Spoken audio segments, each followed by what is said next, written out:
student media Thanksgiving week. Don't they know sports still plays on Thanksgiving?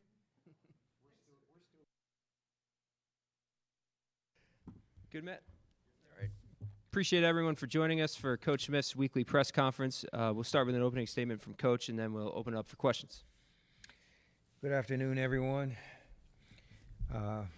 First want to say wish everyone happy Thanksgiving this week. I thought we played a complete game on Saturday. Our goal was to attack for 60 minutes, and I think we accomplished that. Kids played hard. On defense, we set the tone early with a key fourth down stop inside the 5-yard line.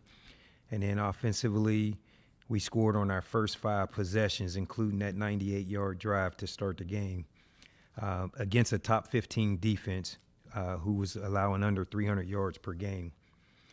We won the battle up front, outgaining them by 100 yards. Nick and Katron combined for 35 touches, 255 yards, and 4 touchdowns. Ethan Grunkemeyer was 11 for 12 and 181 yards and 1 TD, very efficient for the day. We also, in the explosive play battle, had 10 offensive explosive plays and under 5 for the defense, which was positives for us. Offensively, for positives, the 10 explosive plays, the 231 rushing yards, and 181 yards in the air. The rooms for growth for offense, with our offensive line, we had a couple gap scheme pulls where, our first puller didn't make the block, so we just got to get that cleaned up. Defensively, positives, some key fourth down stops. We stopped them 5 of 6 times on fourth down, which is critical in the game and big time for our defense. And that goal line stop that I mentioned earlier, I thought our guys played with great effort and passion on defense. Areas for improvement, the third down, we weren't as good as we would like to be, so we got to get that cleaned up for this weekend. Our special teams positives, we set up 2 scores.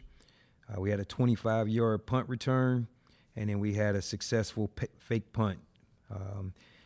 Areas for growth, kickoff coverage wasn't as good as it should be, so we'll get that cleaned up. And unfortunately, we missed the extra point, which we'll obviously get that cleaned up as well. Offensive player of the week or of the game was Katron Allen and Nick Singleton. Defensive player of the game was Zane Durant. Special teams player of the game was Dominique Ruley. We look forward to our next opportunity at Rutgers this Saturday. They are hungry. They're fighting for a postseason just like us. I'm excited to face Coach Schiano. He was a coach on staff when I played here, so I know him very well. Proud of our guys and just looking forward to a good week of preparation. Questions? Start with Zoom. Rich Garcella, followed by Neil Riddell. Thanks, Greg. Terry, how are you today? Very good. Thanks. How you doing, Rich? I'm good. Thanks. Terry, you said last week that you had not had an interview for the permanent job. Have you talked to Pat since Saturday night? And if you haven't, has there been an interview scheduled for this week? Yeah, right now my focus is, just trying to beat Rutgers and become bowl eligible. I think there will be an opportunity to sit with Pat, and we'll just go from there. Let's go to Neil Riddell, followed by Mark Wogenrich. Hey, Terry. I don't know, you probably may have partially answered, but I'll try anyway. I'm just wondering, are you keeping all your options open, or depending on what happens, or has support and your hopes risen to the point that if it doesn't happen, that it won't be as easy to stay? Not sure what your question was. Can you repeat that? I'm sorry. Well, I guess I'm asking at the beginning when this started, you seemed like you were open to everything, different roles, and just, if something would happen that you could stay at Penn State in a capacity. I'm just wondering now, with so much support, has that raised your hopes that if it doesn't work out, you might have to reevaluate it? Yeah, I reiterate, I love Penn State. I would open I would be open to any possibilities of staying here. Obviously, I would like to be the head coach here. But this week, I'm worried about Rutgers. My goal is to finish this season off with 3 victories in a row, get us bowl eligible, and then get prepared for a bowl game after that. Let's go to Mark Wogenrich, followed by Bob Flounders. Hi, Terry, and happy Thanksgiving to you. Thanks for wishing us Thank to you. us as well. Following up on that, you've said a bunch of times that you'd like to be the head coach here. Why do you think you're the best candidate to be the Penn State's next head coach? I think no one knows Penn State better than me. Of all the candidates that are out there, I know the history of Penn State. I know the culture, the DNA. I know the locker room. I know administration. I think I'm a good leader. I think I'm a leader of men. And, that will take care of itself when the time comes. My focus right now is obviously we have to beat Rutgers. We approached these last couple weeks as do or die playoff type games, and this is another playoff game for us in our own reality of our world. Let's go to Bob Flounders, followed by Frank Bodani. Hi, Terry. Happy Thanksgiving. Thank you. Happy Thanksgiving to you. Terry, I know your focus is on Rutgers, but I'm going to ask you about Michael Robinson. I don't know if you're aware of it, but on national TV, he came out and said he supports you as Penn State's next permanent head coach. You're a former captain. He was a captain on that nasty 2005 team that had a really, really good true freshman corner. I'm not going to mention his name. What did that mean to you? It means everything. Obviously the support that, the lettermen are giving me, especially Michael Robinson doing that. Obviously it means we're doing something right. Just trying to create a culture for our team to play hard, play tough, and for our fans to get behind us and support us and stay in our corner. And they've done that, and hopefully our fans will show up, this weekend at Rutgers, which is sometimes tough because of the holiday weekend, but come on out and support us. Let's go to Frank Bodani, followed by Mike Gross. Hey, Thanksgiving blessings to you this week and your family, Terry. Thank you, Frank. This 6th win potentially on Saturday, can you talk about the importance to you in this moment for that to happen? Describe that. And if it does, do you have a sense for whether your seniors and your leaders on this team will play in a bowl game no matter what it is? Yeah, like I mentioned earlier, this is like a playoff game. We're playing to get that extra game. Our guys are excited to finish the year out. So far, preparation has gone great. The energy is still in the building. Yesterday was our reset day. Saturday night, we enjoyed it. Sunday, we come and rehash it, correct it. And then Sunday night, we reset. So the past is the past. Now we move forward. Rutgers is all that matter. It means everything to us in the building, and we're trying to go out and get this victory. In regards to our guys, I would anticipate that our guys are going to play. I'm sure there may be a one-off or two-off here or there with some type of circumstance. We'll just work through that, but I have full anticipation that our guys are going to play. Last question from Zoom, Mike Gross. Good afternoon, Terry. How are you? Very good, Mike. How you doing? I'm good. Do you prefer pumpkin pie or sweet potato pie? Sweet potato pie. That's not my question. That's sort of an inside joke from the Franklin administration. Offensive line on Saturday looked like next level to me. I mean, it was a tremendous performance. And how do you explain that? there's a lot of moving parts in the offensive line. You got to have 5 of them. Are they healthier than they've been? Are they more connected than they've been? I mean, how do you explain it? There's a point of emphasis that we're going to run the football. Period. Over here on the right, Mark. Happy Thanksgiving week, Terry. Thanks, Mark. I'm going to go to the other side of the ball. You talked about bringing the Prowler package back, but overall, this defense, everybody was talking about how complicated it was.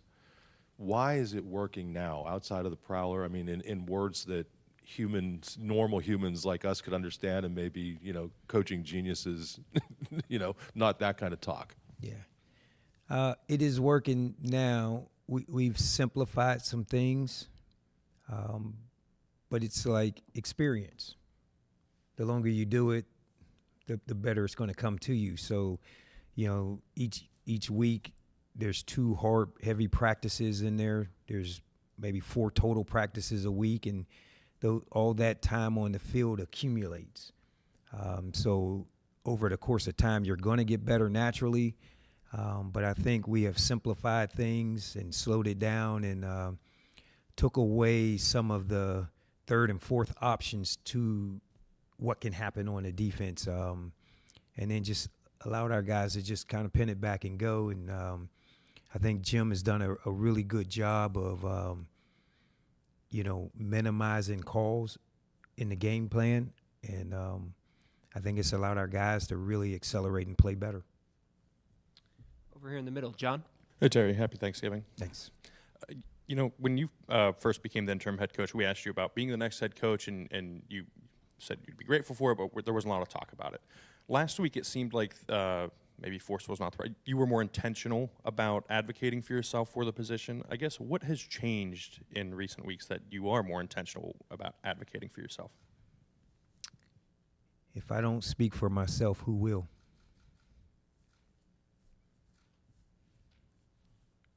Audrey. It's me. Hey, Terry, how are you? Good, thanks. Let's try this again.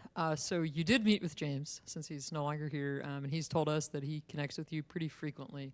What's it meant like to have his support, and what has he maybe told you about being the head guy at this place?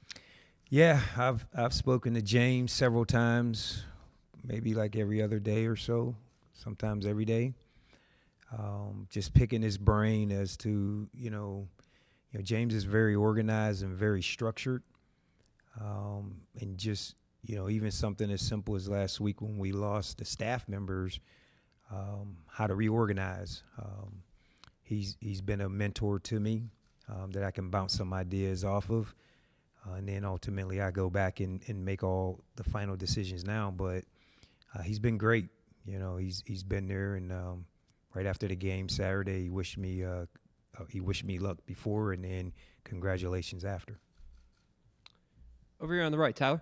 Terry, happy Thanksgiving to you and yours. Thanks, Tyler. I'm curious, we heard from Ethan a couple weeks ago, I think on a Zoom, and I brought up the fact that, do you view this as more than just a game by game? Are you auditioning to be the future of the position here at Penn State?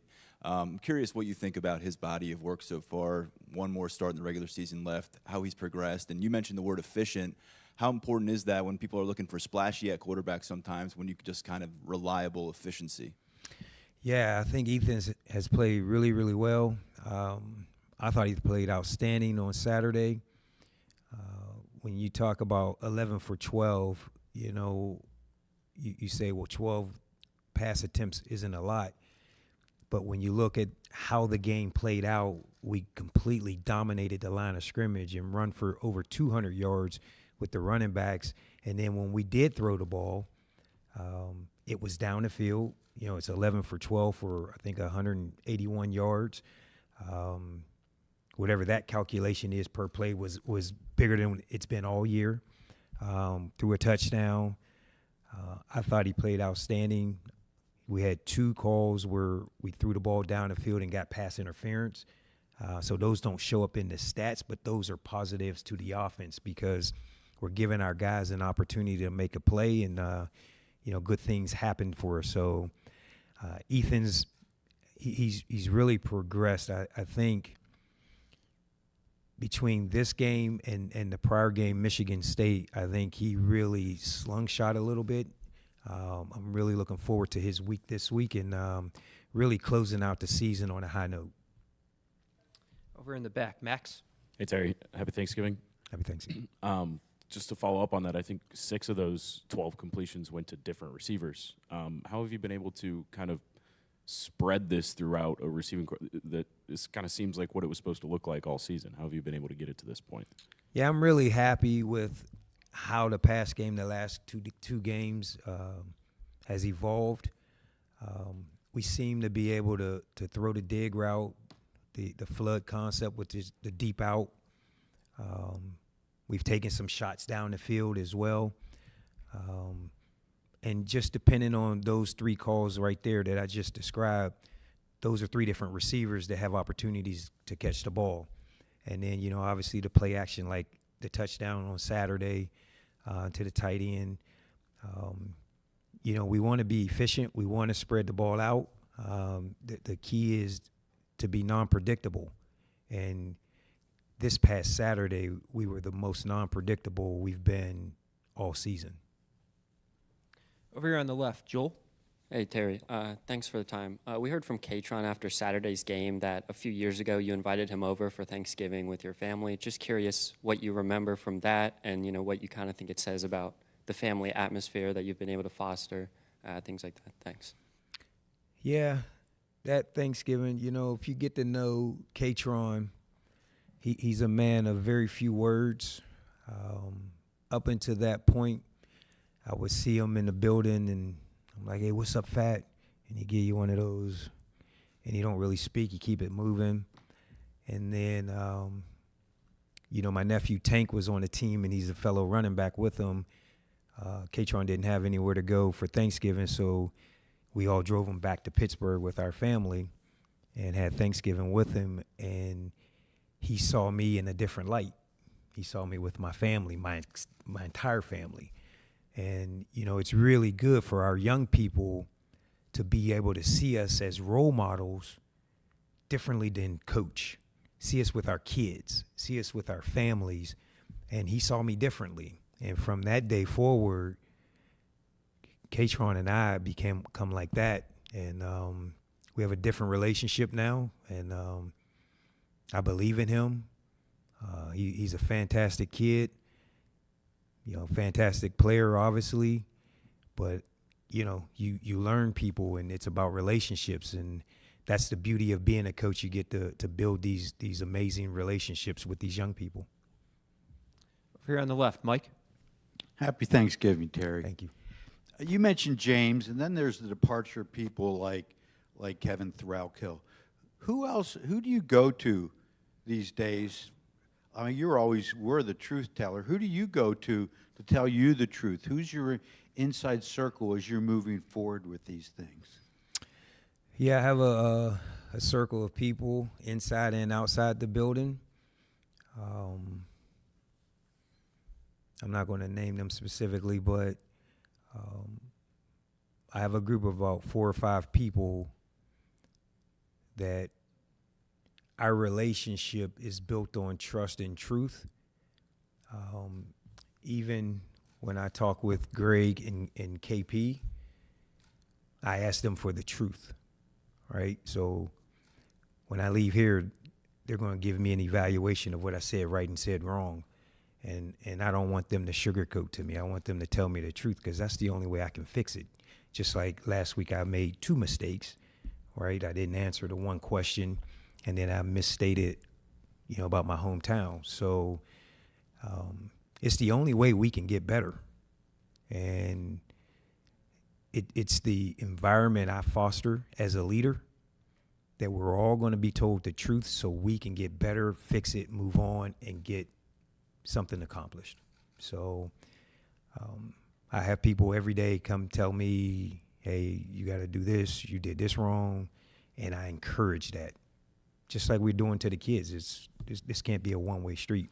And I'll tell the kids as well, sometimes we get animated as coaches, right? And sometimes you're yelling at a kid, and, sometimes you say some things that are reckless. And we never intend to offend them, but if we do, we need that feedback. Coach, don't talk to me that way. And then I know now I can fix that. And if I do it again, then I got a problem. And then we got to fix me. So it's just kind of how we correct each other. And at the end of the day, our goal is to get better and be better. And that's how we're held accountable. Over here on the right, Daniel. Happy Thanksgiving, Terry. Thanks. On Saturday, Alex Tash and LeVar Arrington both burned their red shirts. What went into the conversations with those players to make those decisions, and why do you feel like that's valuable for both of those guys at this stage of the season to do that? Yeah, when it comes to those two guys or any guy that's going to burn their red shirt, we have conversations with their family. We make sure that we're in communication with them. Like in LeVar's case, we talked to Big LeVar. And they're totally fine with it. We talked to Alex Tash and his family and his high school coach as well to make sure. So, everyone was on the same page that it was the right thing to do. And, we had that open communication, so we're good with it. Way in the back, T. Frank. Hey, Terry. Thank you for your time today. Thanks. You've been in this seat kind of building things as the season is going along in your image, right? So you take over for James, and I'm assuming a lot of this stuff isn't maybe the way you would have done it. So I'm just curious, like if you were to be the head coach next year, is this the offense you would want to run? What are your philosophies, I guess, as an offensive mind and as a defensive mind? Well, I'm the head coach right here, right now, so this is my offense. And this is my defense and my special teams. I can't really answer that question because I'm grounded in the moment and just trying to make sure this team is efficient in what we're doing right now. I do like how we played Saturday with balance, almost equal passing yards with rushing yards. Physical attacking defense, just like you saw on Saturday. Those are the type of things you're looking for to be successful. In the front, Audrey. Terry, under James, he kind of had the policy in place at the end of the year that if a guy announced he was going to enter the portal, he was done, locker cleaned out, moved on.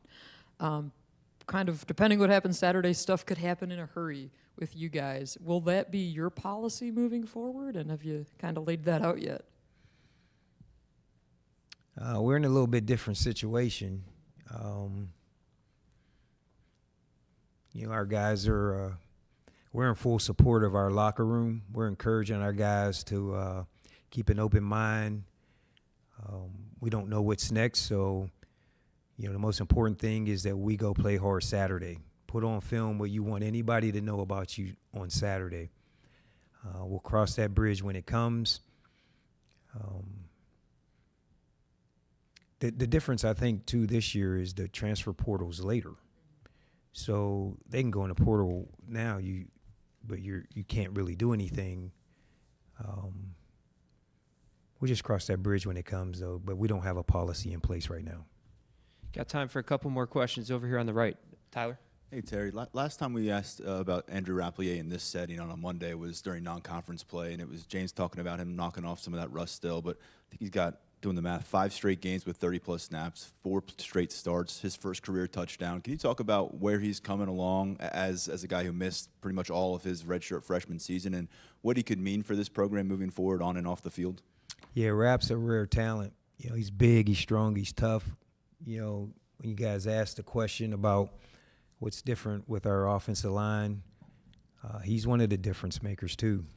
We run those 12 personnel sets with the 2 tight ends and sometimes 3 tight ends.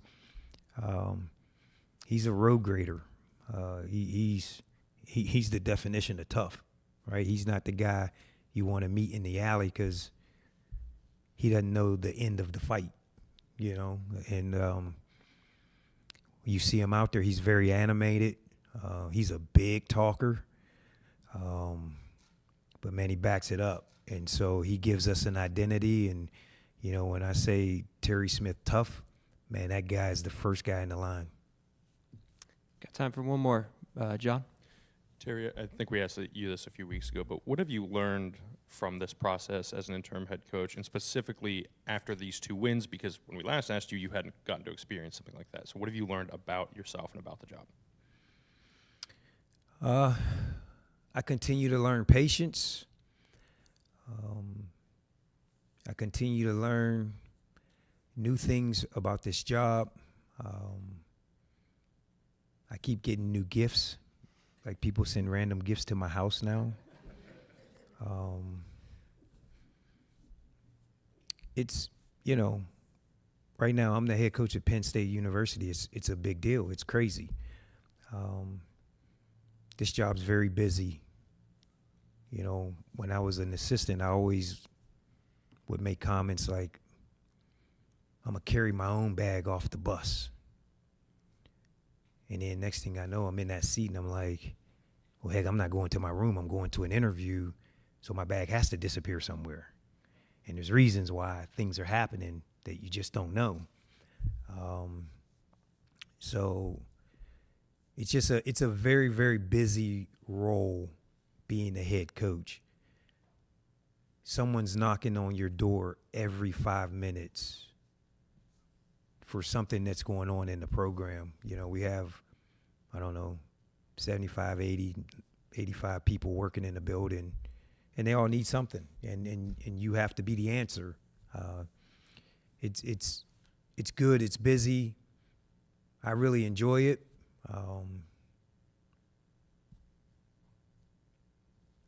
You have to be very organized to be successful in this role, because a lot of things can go over your head. Thanks, Terry. Thanks.